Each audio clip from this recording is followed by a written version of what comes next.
these are kind of those hidden tips that maybe they don't help you at all, but maybe they can make a huge difference. We kind of Yeah. put together a list and hopefully you get some value from it.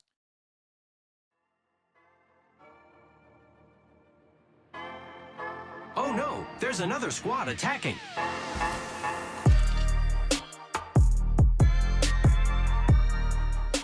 Welcome to the Third Party, an Apex Legends podcast hosted by myself, Shay, and joined as always by my co-host, Henry. Henry, man, how's the day treating you?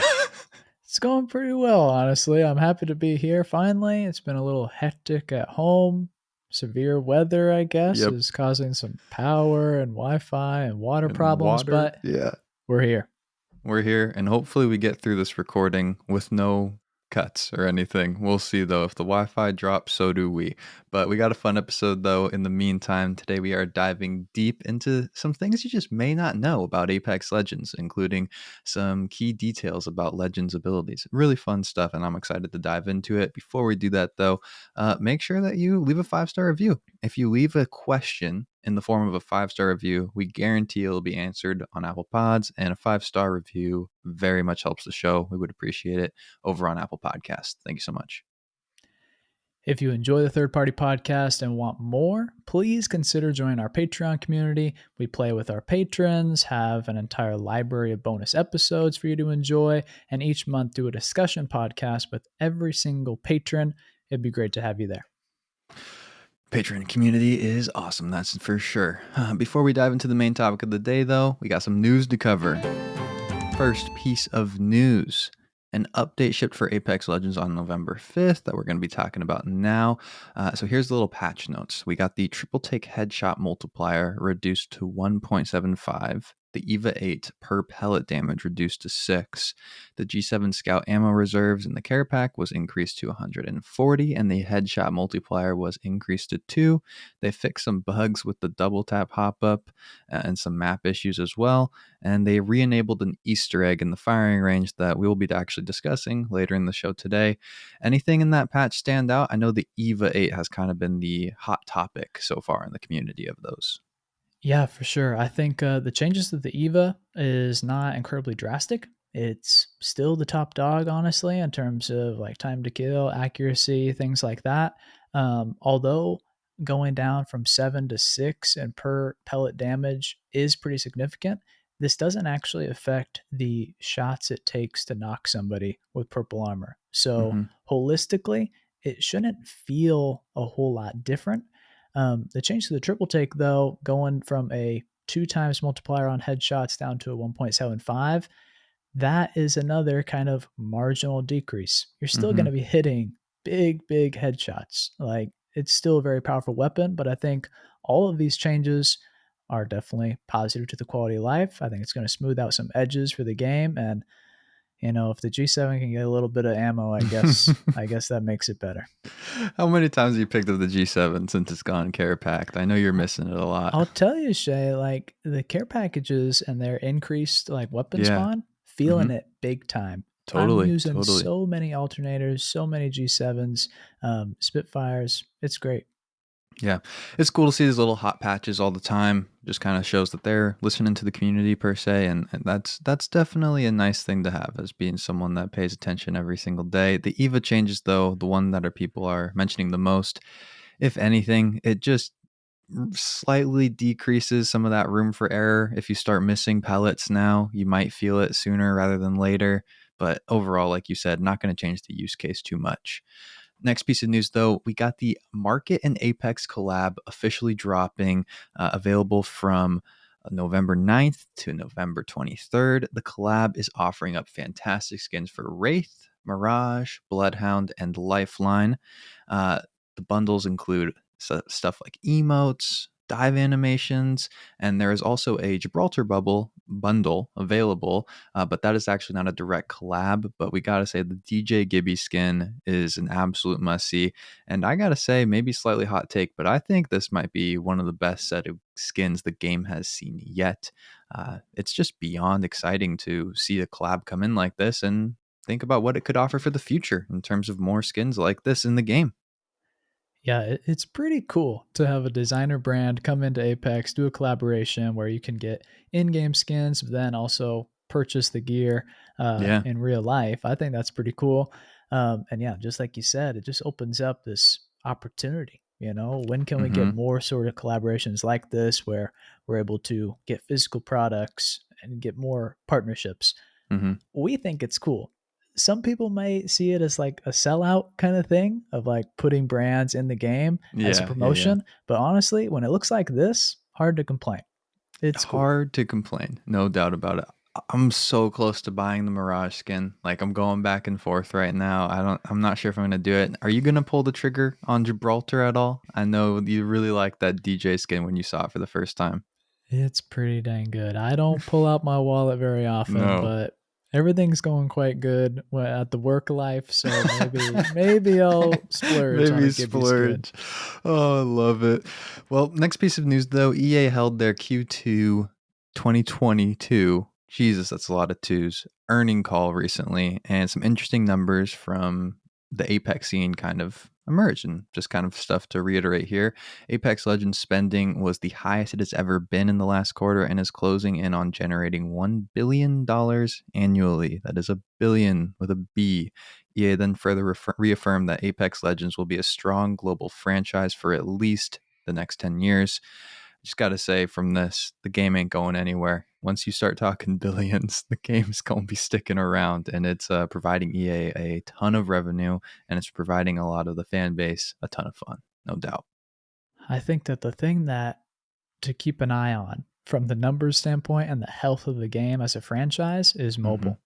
Mobile's Yeah. going to be huge, not only for the player base and just raw numbers, but it's going to generate money. Like these mobile games just are cash cows, honestly. And with an IP as strong as Apex, I think they're set up to be very successful. Yep. And then we also got some other news that since the season 11 launch this last week, Apex Legends has once again topped Twitch as the number one most streamed game for the last week. Really cool. And I saw some people saying, like, oh, is this even like important? They do this every season. Pretty cool that they do this every season. Shows that there's a loyal fan base that gets hyped coming around on the new season, and that it attracts new people each and every time. So the game continues to grow, and that's kind of the important thing to take away from it. Man, Twitch though, you do a lot of work over on with Twitch streamers over there. Have everybody been playing Apex that you work with? Honestly, yeah, my day job, for those of you that don't know, I'm an account manager at an influencer marketing firm, do a lot of Hmm. Twitch work, and yeah, I mean, it's always good to see Apex at the top. Makes my work a little bit more fun with all the passion of Apex there. So you love to see it. And then the next piece of news, we had a secret balancing change to Octane. And this actually kind of inspired the rest of this episode in part. But the Octane Launchpad audio was changed so that according to live balance designer John Larson, it'll now be quite obvious when nearby players are using the pad and traveling through the air. We both hopped in right before this recording just to kind of isolate it and hear it for ourselves in the firing range. And it's loud. My goodness, this thing is an uptick in sound, and the silent pad complaint will hopefully be disappearing for people. Yeah, honestly, this is a really great change. Like Hmm. the Launchpad is still such a fast way to move the team in such a variety of ways that if you're by yourself and you get padded on by a three stack, not much you're going to be able to do still. But adding audio to it, I think makes it a lot less frustrating. So Hmm. maybe you know it's happening before you're actually dead. So that's Hopefully. good. And more Hopefully. avoidable now, honestly. Yeah. So it's a good change. If you hear it coming in your full team, I think there's an Hmm. improved chance that you'll be able to all coordinate and try and beam one person, turn a 3-on-3 into a 3-on-2 or something very quickly. Hard to do, anyways. We love the Octane pad, but a nice little quality of life shift there. I see that you have a note in the show doc here. 8 days since the G7 was on the ground. Did we just need to take another moment of silence? Are you're still grieving every I, day? I just don't want people to forget. All right, because it's coming back and the countdown has already started. So 8 days it's been. Hopefully, not too many more. Well, every week we'll hit you with a reminder in this week's news segment. We got it going. Let's do it though. Let's dive into the main topic of the day and talk about some of the things you just don't know about Apex Legends. And really, this conversation and episode stems from the fact that Apex is just a game full of random pieces of information that can only be found through trial and error and playing for hours. There's so much stuff that's in the menus and in the description of the guns, the legends, or items that just doesn't actually exist, like when you go to play. It's this very weird thing, and today we're just going to try and cover a bunch of those things that the average Apex player doesn't know. Hopefully this list has something on it for everyone. If not, you're a pro's pro, and please let us know if there's still more stuff that we didn't cover. We tried to name a bunch, but I think there's definitely some more stuff out there. We always joked about how, like information's left out on the patch notes each season. And like this Octane change, this is kind of what inspired this episode in a way. Yeah, I think that these are kind of those hidden tips that maybe they don't help you at all, but maybe they can make a huge difference. And this is Hmm. going to span like just from interface things to legends to like different weapons and different looting items. Trying to hopefully give you at least one positive takeaway, no matter your veteran status or whatever. It kind of came onto our radar like last season when we felt like there was a lot of new players coming Hmm. in. Warzone specifically had this big influx, and I was playing with a lot of randoms that didn't really know some of these Hmm. things that I've just had as second nature. So we kind of Yeah. put together a list, and hopefully you get some value from it. So the first thing we got on this list is some mini map features. So if you've ever been curious if you were inside the ring or not while you were hiding in a building or on a specific point of high ground or just chilling in a rat spot, the mini map will actually tell you this. If the zone for the next ring, the white tint on your mini map, is blinking to a slightly darker shade, you're outside the zone. If it's solid, you're safe. I think this is a really cool piece of information to know with all the rat spots I see being discovered on this map every day, but one that is not written out anywhere. Yeah, I mean, a lot of people will try to look at the mini map to see their little triangle and see is it going to Yeah, be and in zoom or out of the in. line. Hmm. It's still very hard to see. So this is a Hmm. good indicator to kind of rely on to know quickly, are you in or are you out? Yep, definitely. Next piece is the ring timer. This one might be more common sense, but the countdown underneath the mini map shows the ring shrink, and it indicates your individual distance from the ring to the safe zone. So you actually know how far you have to go, Hmm. which I think is pretty cool. And this is pretty typical in most BRs, but I think that it's important to know that you can look here, see exactly on a linear bar how far you are. And so you can say, okay, I'm halfway there, I'm on a close side, I'm not. And maybe you don't have to pop open the map in order to plot your course if you're Hmm. not too far away. I mean, I use this every time we play. Like, do I have enough time to loot said building or Mhm. said body before the zone rolls in? And it's definitely an approximation, but it is a very helpful tool. So that top left corner of that screen will definitely give you guys a lot of information when you're playing the game. The next tip we have is some little firing range shenanigans. So there's Easter eggs of Nessies everywhere throughout the firing range, but there's two that are actually a bit more interesting and affect your gameplay. So one allows you to activate the dummies in the firing range so that they can move around and shoot at you. Great for target practice. Uh, Quick little explanation on how you do it. You go into the furthest tunnel to the right. If you're looking at all the tunnels at the top of the hill, you grapple up into the rafters. I get you could take any way to get up into the little rafters in the dark. You look straight down at the ground, switch legends, they'll activate. You'll hear a nice little sound indicating that it did happen. And there is also another firing range Easter egg. This is the one that was re-enabled in the last patch that allows you to go switch your camera into third person view. For anyone that's been with us for a long time and actually got to play the third person version of Apex, this is always a nice little fun throwback. Great way to look it up and enjoy your third part. Enjoy shooting people in third person. It's a pretty cool mode, and I hope that maybe they bring it back. We really thought that there was going to be maybe an overhaul to the firing range this season. Yeah. And so it's kind of weird that we lost this kind of Easter egg, brought it back. It's a little weird, but the one benefit and improvement to the firing range that we feel like we got is ammo now spawns a lot quicker. So you Thank can goodness. just bundle it all up really quick. Great for firing practice. Next, we're going to go through what attachments really do. And some of these are really, really convoluted, honestly. It Mhm. is much more complicated than you think, but there are some really key takeaways that I think can be applicable to your game. First one is the shotgun bolt.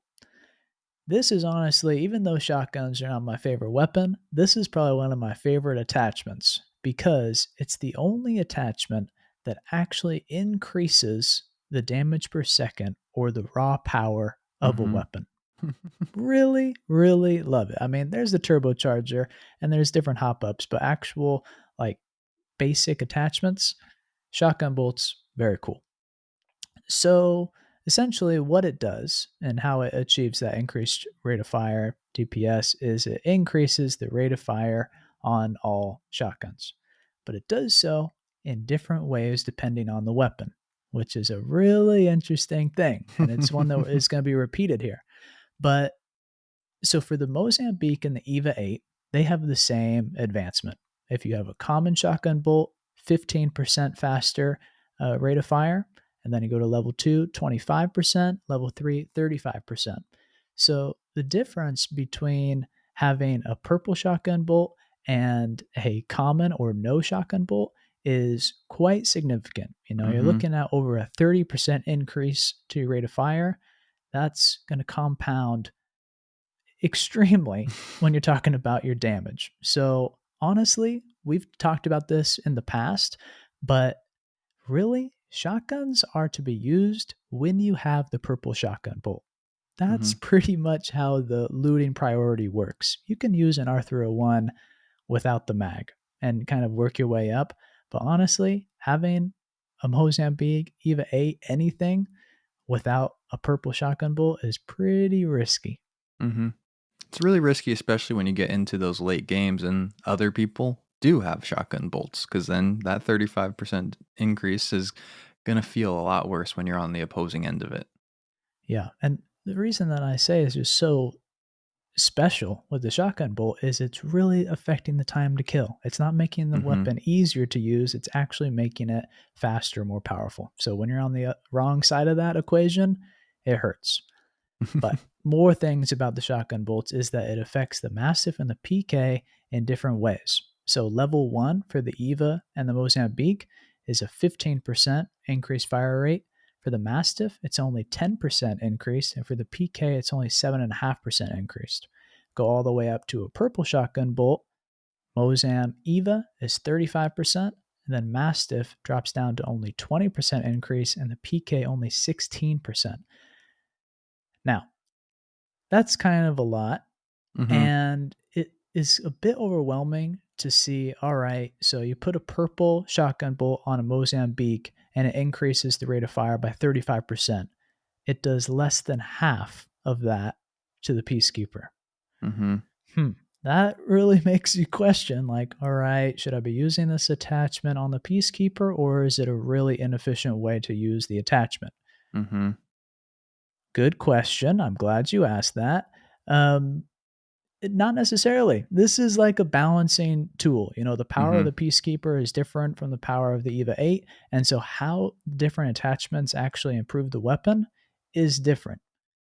So, I can't really come out and say, yes, it's not the most efficient use because the weapon has a different fire rate from the get go. So, they're all Totally. starting at different places. And over time, we've had these differences put into the shotgun bolt. And I think it's pretty good for the weapon balance. I love seeing stuff like this because, like we always talk about, we think Apex has some of the most balanced weapon design of any BR, any video game we've played in a long time, where you feel like any gun you can have success with. And this kind of shotgun bolt snapshot shows you, okay, no matter what, they were thinking about how they're going to balance the game in the best way, Mhm. with every single gun getting a different function for the same attachment. And that's kind of really cool to look at from a bird's eye view when we look at the state of the game as it is and know that there's so much that goes into balancing out a BR like Apex. Yeah, I think that right now, season 11, shotguns are kind of an exciting topic. How do you feel like the shotguns are feeling? Yeah, I mean, We talked about it on the Patch Notes show last week because there were some shotgun changes, and I think for overall, they're feeling really good for a lot of people. I've talked to a lot of folks, including myself, who are enjoying the PK, thinking that the usability is a bit easier now, just because of the pellet size increase. That even nerf, we talked about it earlier. It's something, but it's not everything. I think the biggest nerf to the shotguns and why you might be going away from them this season as a whole is the map. They're just not as relevant on Storm Point with these long, long lines of sight. That's how I've been feeling about them, though. How about yourself? I definitely agree. It comes down to your legend too. Just saying, oh, shotgun's really good. If you are like a Gibraltar main, I don't actually know if it's the best thing for you to do to use a shotgun. A lot of Yeah. people say, Gibby meta equals bubble fights equals shotguns are supreme. I don't personally think that is the case for my playstyle. So, take what other people are saying with a grain of salt. There are some overarching truths, but I do have to say the shotgun meta is pretty healthy right now. I think there's Hmm. people having success with every single one, and it can come down to personal preference. That being said, I think our recommendation is still the EVA 8 is the strongest shotgun. Just avoid the Mastiff. That's where I'm at right now. Like, you can make an argument for the Mozam over the Mastiff. Just if you're gonna run a shotgun, run an Eva or run a PK. I think it comes down to, some people I think it's personal preference. I'm going Eva, Henry's going Eva, but I'm not gonna die on a hill with that argument right there. Sure, sure. It's a good place to be. Now let's talk about stocks because they do a lot, more Yeah. so than they have in all the seasons of Apex. They used to be kind of a joke. Like that Kinda. was We for a used to long say, time. The stocks were like, I'm "Oh, you don't not. yeah, you don't need that to like go into the end game." But now, I don't know. Yeah. I Mhm. definitely used to laugh at people that were like, "Oh, I need my stock." Yeah. Because do you? And do you really know what that means? But now you're going to know exactly what the stock does. And if you thought the shotgun bolt was complicated, just wait. So there's two different types of stocks. There's standard stocks and then there's sniper stocks that also go on the marksman class. And they do a variety of things. They decrease your aim down sight speed. They Mhm. decrease your deploy and holster speed, so swapping your weapon up and down. They decrease your raise and lower speed. So even if you have it, equipped, just raising the weapon is decreased. Then it also decreases the aim drift, which is a little bit confusing, but as you're aiming down sights, maybe it's not as confusing, but it's confusing when you think about it in the context of this next thing. So you have Mhm. aim drift for both types of stocks, but then you have drift speed reduced for the sniper stocks. They sound pretty similar, but aim drift is essentially that sway that you're going to have. Mhm. Drift speed is the speed of that drift. How much versus how fast? That's Yeah, kind of the you know, difference right there. at a big picture, not a huge difference between the two, especially since the stocks don't do an incredible amount to change that. But the final thing, and probably the most important thing of the stock, is it decreases your reload speed. Mhm. At a level one, it's a 3% reduction to your reload speed across the board. Pretty interesting. But what's weird about this is that the standard stock and the sniper stock kind of have different balanced values. Mhm. For your deploy and holster time, it's the same. For your raise and lower time, it's the same. And then for the reload speed reduction, it's also the same. But only sniper stocks have the drift speed Mhm. advantage. And then for aim drift and aim down sight time, they're completely different values. So it's pretty interesting. The difference between them is between 5 and 10% across the board. But another interesting look at balancing. But now that we know all the little things that the stocks do and how they help you, it's really improved handling. All right. Improved handling, improved reload, Yep. That fast that's the that's hands. yep, that's the short way to look at it. And it's important to note because there is some value in picking up an actual stock. It used to be, like we said, really irrelevant to your game. But we talk about the average time to kill, floating around approximately 1-ish second. And so anything that can help you with that reload speed, get closer, and anything that can help control recoil, because that's the reason the R301 is the favorite. If we can get that down on any Yeah. weapon with a stock, that's going to be very helpful for most players for sure. Yeah, let's talk more about those kind of important metrics. So, the reload speed reduction, Hmm. if you have no stock versus a purple stock. For the R301, no stock is 3.2 seconds for a full reload, and with the purple stock, it's going to be 2.88 seconds. So, that's a difference of about a third of a second, and it's going to be the same for the Rampage. So, a couple different options, about a third of a second difference, just based off having a stock or not. Hmm. That matters. I think that matters. We'll talk more about that. But some other things to note is that the bow can't take a stock. So you cannot reduce the ADS time. You can't reduce the deploy or raise or lower time. You can't reduce the Hmm. aim drift, drift speed, whatever. Can't do it. Obviously, there's no real reload mechanic with the Yeah. bow. But kind of interesting to note, the bow is what it is. It can't be improved handling wise like Hmm. almost every other weapon. Which is an important thing to note because if you get respawned late game and you don't have guns with attachments, the bow might service you well as being something that you can try at least to carry into a late game, kind of like how we used to talk about the L Star. Used to be like you could pick up an L Star and be good Yeah. with it. It wasn't going to give you the peak, but it wasn't going to give you the low. And that's kind of where the bow is trying to slide in, it feels like. I have to agree with that. And then another marksman, the 3030, is also pretty different because it reloads single shots at a time.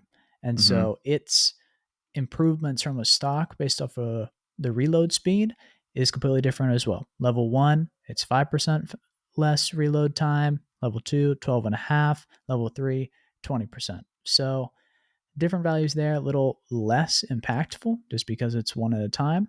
But the overall tip for stocks, I think, is try to equip your stocks to your heavy weapon first. If you're running heavy and light, use it on the heavy first because they tend to have a slower equip and holster speed times. So it's going to give you a little bit more of an advantage by prioritizing the stock on heavy weapons.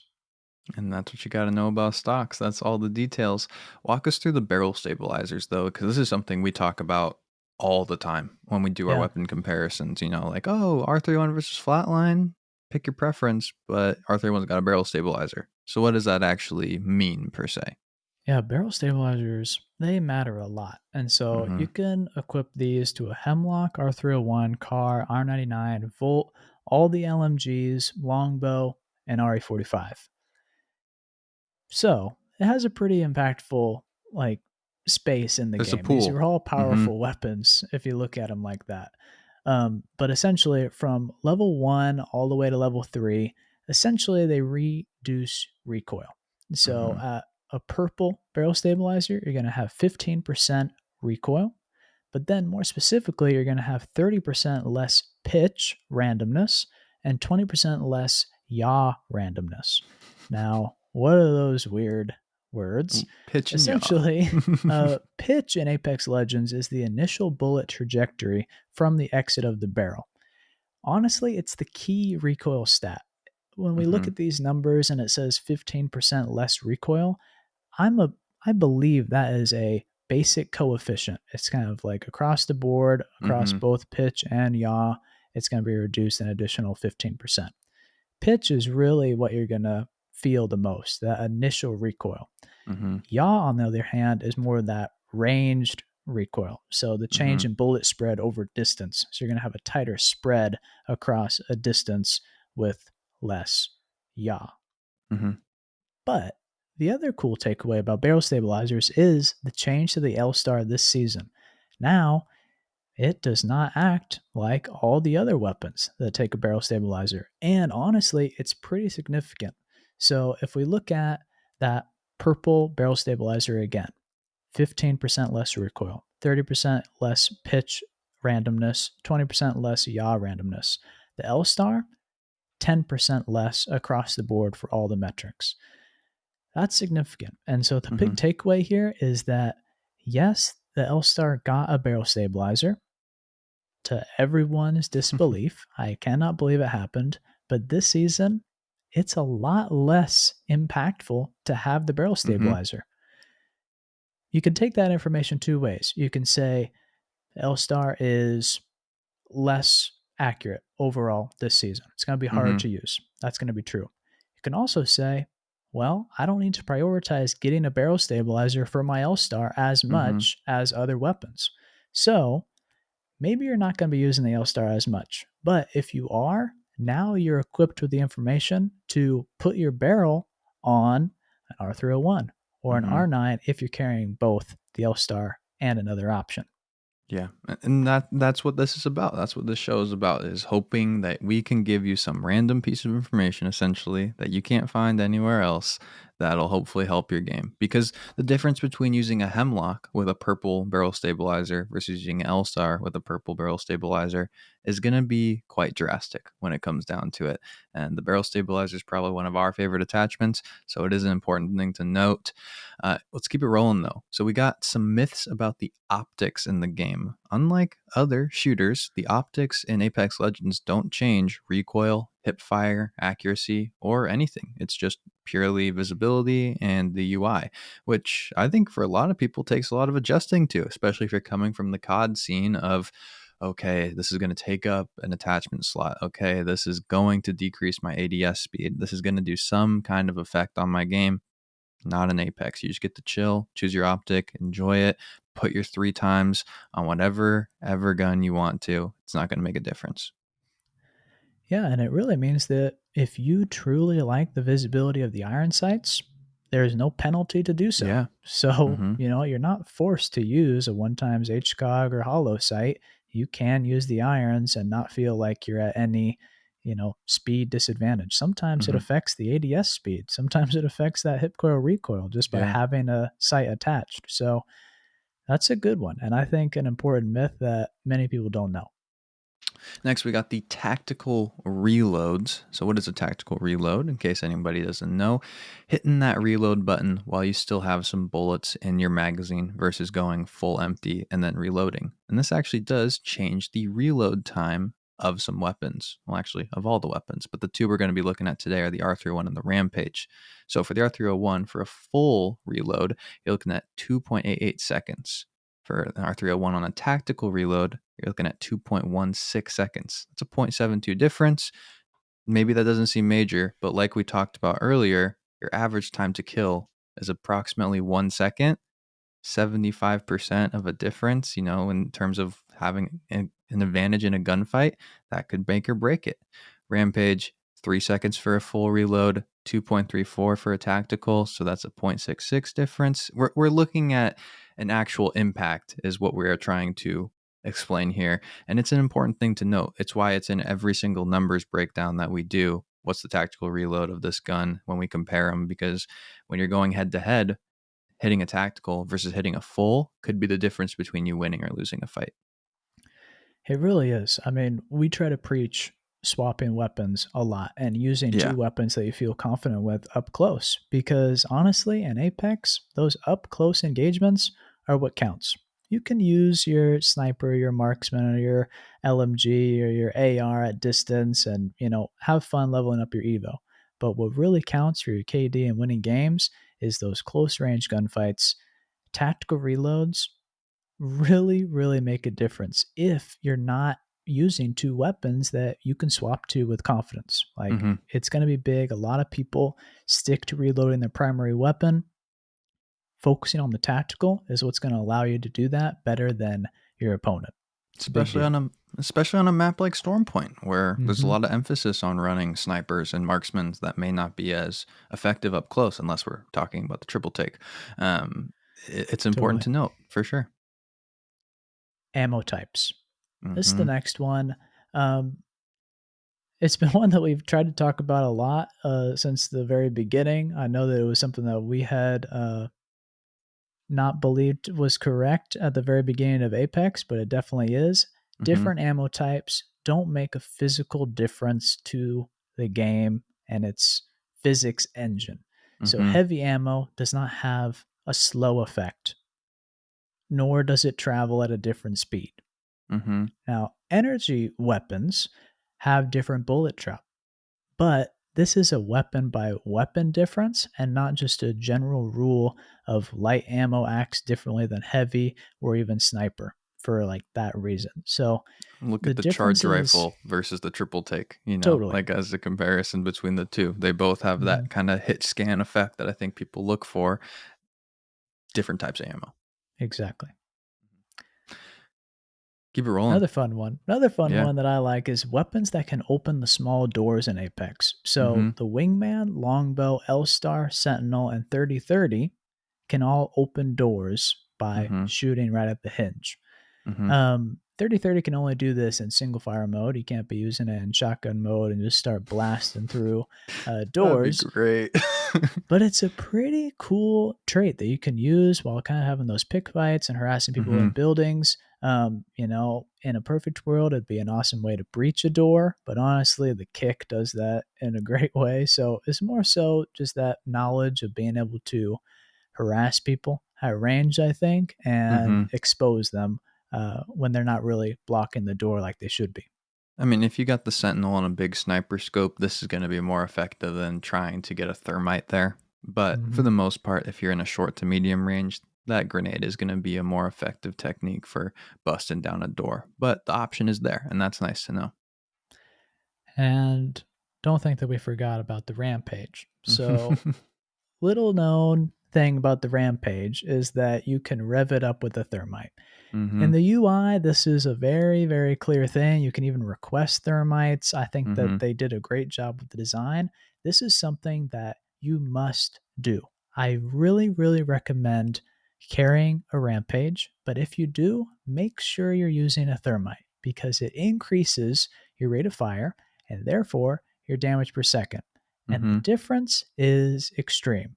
Without a thermite, without being revved up, you're looking at 140 damage per second. With one, it's 182 damage per second. Huge, huge difference. And when you do have the dragon's breath going crazy, the Yeah. rampage can destroy doors. Well, Destroy them. we Big would be difference. freaking out if the TTK of a gun got changed like that with a buff or a nerf. So to say that you can do it just by carrying a little thermite, that's kind of an important thing to note for sure. And you can also destroy doors with it while it's revved. So you get to really, really buzz people down, you know, because we talked about earlier, only the single fire guns got to do it. Okay, well, now you get to do it with the full auto gun. That's going to make people feel some of that pain a lot quicker. For sure. Let's keep it rolling. We got one in the same vein as the Rampage with the Sentinel now. So you can charge the Sentinel with a couple shield cells, two to be precise. And by charging it, you give it amped damage, so 88 to the body instead of 70. And a little known fact is that if you're wearing gold armor, this only costs one shield cell instead of two to charge up the Sentinel, which is one that I actually found out somewhat recently. I feel like I remember we talked about it on the show, but it just kind of escaped my mind. So, nice little reminder out there for everyone on that. And hey, if you're a gold armor lover, maybe give the Sentinel a try on Stormpoint and just start trying to always have it amped or something. It's just such a funny relation, I think, just because I think gold armor is, in a popular standpoint, less prominent than the red armor.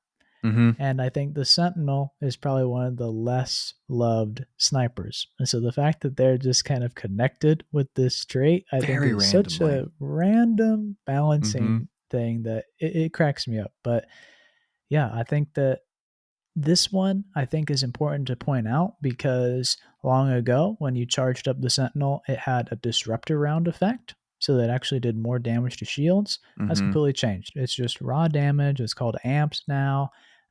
It just increases that multiplier, which honestly is a positive thing just because if you're counting on your enemies, to have a certain amount of shields in order to increase the damage, it's going to hurt. So when people have common and blue armor, this is actually way, way to the Sentinel's benefit. All I know is just let us put a bat in the Sentinel and let's see what happens. I feel like it Man, would get really amped at that point. it'd be worth a shot. I'd be down for that. Oh man. Next one is inventory pings. This one, it's not specifically outlined anywhere. If you hover over, you might be able to get some tips for it, but you can request ammo by pinging your weapons or the ammo stack in your inventory. This is a good one. If you Mm-hmm. know, I really want the Havoc, I have a turbocharger and I have a little stack of energy, but I know that that thing's going to eat up energy ammo. I need to request more now, and I don't even have the weapon. You can Mm-hmm. do that just by pinging that stack in your inventory. And I remember You, when they added that, we were freaking out because we've been asking for that so often. And you can see the exact amounts that you currently are holding when you ping in like the little chat essentially on the side of the screen. yeah, I think they've done such a good job with the ping system, and Mm-hmm. I love that. And I love this other one, which is you can let your team know what charge your ultimate is and when it's ready to go. So when you open up your inventory, you can ping in the bottom right what percent it is charged so you can tell them it's Mm-hmm. not ready, or when it is ready in order to trigger something like an EMP, like an Mm-hmm. Ash ult, like something that needs that coordination, you can ping it. Yeah, very important to note. Let's talk about something incredibly important in Apex Legends, and that is the fastest way to drop. You're going to have to do this every game, no matter what. And so, knowing how to be speedy is going to be quite important. So, the first thing you need to do is when you hit launch, always be looking straight down. That's going to help you build some momentum and create some speed. To cover long distances, we've nicknamed the dolphin technique, uh, which means you look down to increase your momentum and then level out, look straight ahead. And that's going to allow you to do this up and down motion and cover some longer distances. If you're going around 800 meters, you take a dive when you hit the 135 speed mark on the left side of your screen. That'll level you out to about 145 before you hit another dive. If you're going 1,000+ meters, look down at around 130 speed before leveling out. Anything over 1300, you're just going to have difficulty getting there in general. And so you might just drop short, but odds are you'll be uncontested anyways if you try and go that far. And then when it comes to going straight down, if you want to hit the ground first, you got a straight line from the drop ship. 100 or 450 meters is the way to go at that point, and then you'll hopefully hit the ground running. These are really good numbers to just have in your head. The speed is important, the distance is important. And because the dropship changes all the time, you kind of need to adjust to this Mm-hmm. on a game to game basis. So it's a really good tip. Now, the next tip is one that I've recently discovered. And although I don't play on mouse and key, I do play on PC, so I get the benefits.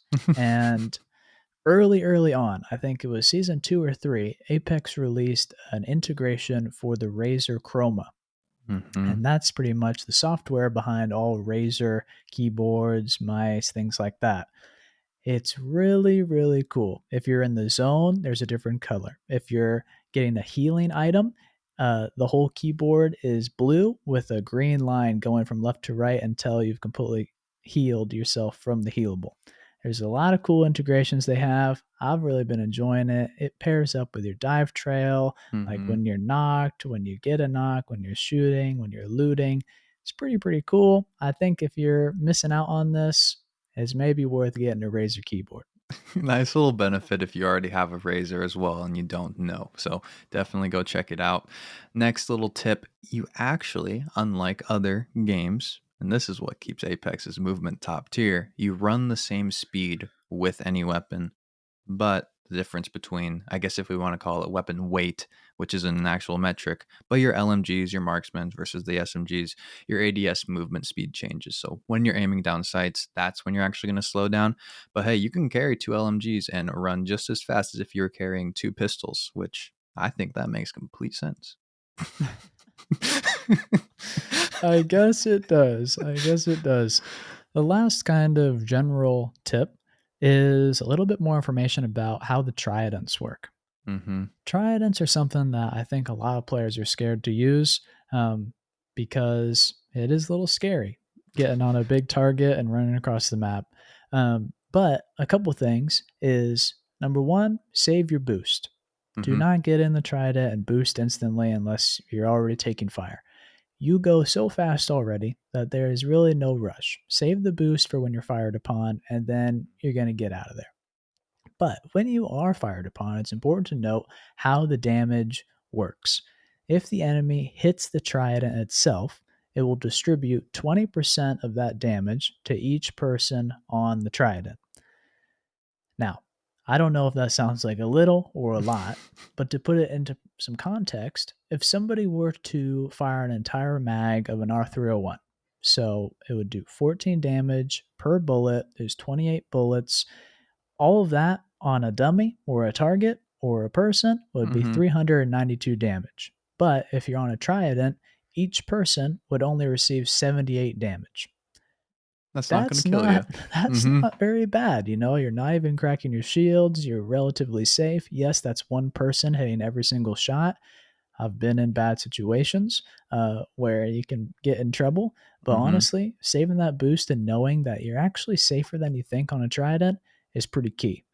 Still have to watch out for the arc stars. Don't be driving over Watson fences, but if you can do Hmm. those two things, tridents are a pretty effective way at traversing both maps they're on. Yeah, and on the other side of it, just know all three people got to be shooting at the tridents when you hear it or see it to actually make Mhm. them either use that boost or get out because they start to get intimidated. One R301 hitting every shot is still not going to be incredibly intimidating, but once you got three people shooting, you're going to start racking up that damage and then you crack shields, people panic on the trident, no doubt. But that's the general tips, like we said. So let's talk about some of the secret legend abilities that we've gathered through our what almost over 2 years ish now of playing Apex essentially, and try and put them all in here and see if we can teach anybody anything because there's a lot of random ones in here for sure. Yeah, some definitely more impactful than others, but overall, these are just kind of little known legend abilities and traits that Hmm. if you main or don't main somebody, pretty important to know for both offense and defense from these legends. First one being Gibraltar's passive, the gun shield, has a cooldown, and that cooldown is 9 seconds. So, if you do 50 damage to a Gibraltar's gun shield, meaning you're hitting them right in the body and they're aiming right back at you, and you break it, you have 9 seconds. That Hmm. Gibraltar is completely exposed. And on the flip side, as the Gibraltar player, you do not have that passive ability. It's really Hmm. no longer passive No because it longer has a passive, yeah. recharge. Hmm. Kind of important to know. It's a good one, and it's important to note for timing your push as well. Like if you crack that Gibraltar gun shield, and then maybe 4 seconds ish later, and if you got that internal clock going, someone else cracks another teammate, you can push and know, okay, should probably emphasize hitting this Gibraltar so I don't end up ADS'd in Mhm. a little close range fight with a gun shield. Because that 50 damage will make a big difference for you on what you can take. Because unfortunately, we don't all just hit only headshots like a lot of players out there, apparently. Apparently so. And the nice thing about the Gibraltar gun shield now is that you can actually charge up your Evo armor by doing damage to it. So you can confidently kind of have those poke fights against Gibraltars when in the past that could be pretty frustrating to really be wasting your ammo completely. Yeah. Back to the Trident with another tip. In case you didn't know, Rampart Sheila can be mounted and used on a Trident in placement mode. The other legend abilities that can interact with the Trident as well are the Dome Shields and Gas Traps. Nothing's more fun than putting a Rampart Sheila on a Trident and rolling around. Not sure it's the most effective technique. If we had to choose one, I'd think the bubble's going to win out with the one that actually has the most use case. But hey, if you want to drive around with Sheila on the back of a Trident, all right, feel free. Not as big of a It's deal now that she can walk around with it, though. Yeah, I mean, it's a pretty fun thing to do, like you said. I think if Yeah. you couple the Gibraltar and the Rampart and you want to have fun on a Trident, that's a Yeah. pretty good way to go because you can be really aggressive and you can just pop the bubble on the vehicle and get out of there if it gets too crazy. The other thing about Sheila, though, and is definitely pertinent now that you can use it while walking around, is that Sheila can break down doors. Mm-hmm. So the Rampage, when revved up, can break down doors. But other than that, this is a really, really hidden ability that you can punish your enemies big time for blocking doors, healing. If somebody's on a Phoenix behind a door and you just whip out Sheila, even with the spin up time, most Mm-hmm. people don't know about this. And really, even if they did, what are they going to do? Like, Mhm. you're coming in regardless, and it's pretty scary. So, high DPS on this thing. This is a way to get some easy kills if you just whip it out and fire it at these doors. Another interaction with the trident that should have gone in the general section, but I'm just remembering it now because that's how our show doc always goes when we prepare. Is there's a little bug, you can throw a heat shield under the trident, and if you do, it will. It doesn't look like it's attached, but it will drive around with the trident. You can't actually throw a heat shield like directly on the brim like a dome shield and have success doing it that way. You have to throw it under to keep it protected, essentially, so it doesn't just get lit up ever. And the heat shields are ones that we'll probably talk about in a future episode, but they're an interesting one just because their power is predicated on the strength of the ring. And so Yeah. that's kind of another thing to go into, but an important thing to note. Hmm. Next, fortified is really some of the last remnants of the hitbox balancing techniques that were used in days gone by. Fortified is on caustic and Gibraltar. And what it Hmm. does is it makes it so that they take 15% less damage from every attack. Pretty cool. But the other thing is that they're not slowed by taking enemy weapon fire. So Hmm. even though heavy bullets and light bullets don't have any difference between the two in terms of this effect, when you're getting hit by bullets, you are slowed. Gibraltar and Caustic are not. It's just like Octane when they're stimmed, Hmm. but you get it all the time if you're playing as a big boy. So it is a nice little bonus to know for sure. And Fortified is such an interesting discussion, and I think it's so interesting that the devs have kind of iterated that they're never going to bring another big legend into the game because Fortified is just such a weird thing that they've said they wish in a perfect world they hadn't made the characters as big, but I love that we got the thick boy squad though between Caustic and Gibby, so I think we'll live with Fortified for the time being. Yeah, I mean, we've said goodbye to low profile, which is Yeah. essentially the opposite of this. Um, I don't think we're going to lose fortified in the near future, but the verbiage that has gone around this ability in the past has been this is for balancing hitboxes. Mhm. Now it's pretty much been used, at least on low profile, as a balancing legends tool. We Yeah. can increase the power of Wraith or Pathfinder by removing low profile. Mhm. Interesting. It's changed a lot, I think, in our eyes on how we've spoken about it, how we've defended it or attacked it. But it is what it is. Low profile is gone. Fortified Yep. is here. Got to give some love to Mirage as well here. Every heirloom has some unique animations that you can get with it, but Mirage is a really cool one. It has nothing to do with the actual abilities of him, but any skin that has goggles, when you take out your heirloom, Mirage will actually be seen wearing the goggles on the character model while carrying the heirloom. And I think that's a really cool little technique. It may not help you win fights, but just knowing that you're not going to be blinded by the light in the Apex universe, at least. It's really, really cool. I love these kind of like hidden skin Yeah. effects, like Gibraltar with the inspect on his heirloom, how he can take Hmm. off and look at the gun shield. Like these things are really, really cool. And I Crypto think running that with hands in pocket. Like, yeah, I love those things. mm-hmm. Like they're Mm-hmm. really cool to look at and definitely changes the way uh, that you see the game.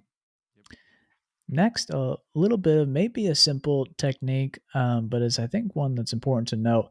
Bangalore can use her tactical while healing. So Mm-hmm. because it's a complete launcher on her back, I don't know how she activates it, but she can be applying a med kit or popping a bat or popping a phoenix and deploy her smoke. And that's pretty cool to know. Not every legend can do this. Fuse can't do that with Mm-hmm. his tactical, even though it functions quite similarly. And so, very much a defensive ability packed into its kind of features and mechanics. Other thing about Bangalore to keep in mind is that we love her passive. Double Yep. time is excellent. Increasing her mobility by 30% is huge for 2 seconds whenever she's fired upon. But kind of like Gibraltar, this passive does have a cooldown of about 4 seconds. So Mm-hmm. you're not going to be able to trigger this passive all the time throughout a fight, of course, but knowing that you have about 4 seconds is a really good thing to know and count in your head. All right, I've been fired upon, I've double Mhm. timed it, I'm behind cover. Now, if I wait the 4 seconds, I know I'm going to have it again in order to maybe jump to the next position or maybe peek to do some damage. I love the animations like this where Bangalore, the hand just goes to the back while she's one hand healing, essentially. It looks great. It reminds me of like the Rev where he's like firing the silence, but he can also throw a nade at the same time, and so you can hold Yep. both. It, Stuff like that is really fun in this game. The next one we have on this list here is a lifeline tip. You can actually res both teammates at once, which was a question we had kind of going in, and one that may not be intuitive is that once you hit the auto res on one character, you can still go by yourself and go revive, just like any other normal legend would. It's really, really powerful, honestly. Mm-hmm. Like, this is one that has been to my benefit and my defeat many, many times, where you feel like you're on the advantage, you have two knocks, and the lifeline is able to hold down maybe a small building or be behind Mm-hmm. cover and get both up because it's really hard to try to attack two different auto revives when maybe that lifeline is shooting back at you. So, important to, as the lifeline, know that you should do this and you should do it quick because it's a really, really powerful ability. Throw in a gold bag and things get wild, to say the least, with Lifeline. Okay, last tip of the show, last secret legend ability. We have the Bloodhound FOV increase. So when you activate Beast of the Hunt, Bloodhound's ultimate, you get an increase in your field of view, get a little fisheye kind of perspective. But it's cool to kind of note that when you look for it next time you activate the ability, you do get that zoom on the perspective and increase the peripherals. I think it's an awesome addition to his kit or to their kit, to try and kind of incorporate feeling like that Beast of the Hunt. Like you see everything, you see the peripherals, super hyper aware. Totally. It definitely feels that way. You've probably already noticed it subconsciously, but it's a pretty Mm-hmm. cool feature. You also get a similar increase to your FOV when stimming with Octane. Mm-hmm. But if this is something that maybe you don't like because it throws off your aim, or you just don't like how it looks, or maybe adjusting the FOV hurts your PC or something like that, you can actually toggle this off in the settings. So Mm-hmm. this is one of those abilities that you can actually change in the settings, kind of like Valk's jetpack, where you can kind of toggle, okay, is it toggle or hold to Mm-hmm. use the jetpack? So important to be diving into those settings all the time to see what can you really do and customize. Incoming ALC from the third party podcast YouTube video, maybe, so we can try and hit that algorithm hard. Okay, let's wrap it up though. That's kind of the show for today essentially. What are some of you think the overall takeaways some of our listeners could have hearing these tips? I mean, the goal is to hopefully teach every person one little thing, but do you have a favorite at all from all of these or anything along those lines? I think the big takeaway is maximizing across the Mm-hmm. board. Whether it's your weapon choice and making sure you're getting the most out of it, you should really be charging up the Sentinel. You should be really Yeah. revving up the Rampage. You should be using your attachments on the right weapon in order to maximize their potential. And that also carries over to the Legends, Having a deep, deep understanding of your Legends abilities allows you to be faster and make smarter, more informed decisions. So, I think all of these are important to know. Like, I I do think have some favorites, but yeah. it's really good knowledge across the board. Hearing all these little things that you get out of the legends, I think really emphasizes how nice it can be to have a core main, whether it's Mhm. just one legend or a small handful that you play repeatedly, because you only discover things like that by either listening to the third party podcast or playing one specific legend or character for a very long time. And just knowing that by doing so, you really get to learn everything about the kit and the advantages and disadvantages that come with playing that legend. Maximizing your guns is one thing, maximizing your legends is another thing, and doing everything you can to help yourself get that win is really important. That's going to wrap up today's show, though. Thank you to our producer of the third party, 10, who supports us on Patreon. Subscribe on Apple Pods, drop a follow on Spotify, leave a 5-star review with your question. We'll answer it on Apple Podcasts. Follow us on Instagram. Leave a 5-star review with your question. We'll answer it on Apple Podcasts. Man, I don't know how to talk, and now we're on video. Leave a 5-star review. We'll answer it on the show next time around. Follow us on Instagram and Twitter at Third Party Pod, and check out the Discord via the link in the description. Thank you so much for listening to the Third Party Podcast. We'll catch you next time. Peace. Hey now, another squad coming in.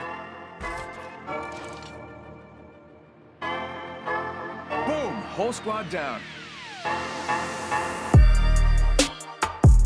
Hey, brother, not today. Maybe tomorrow.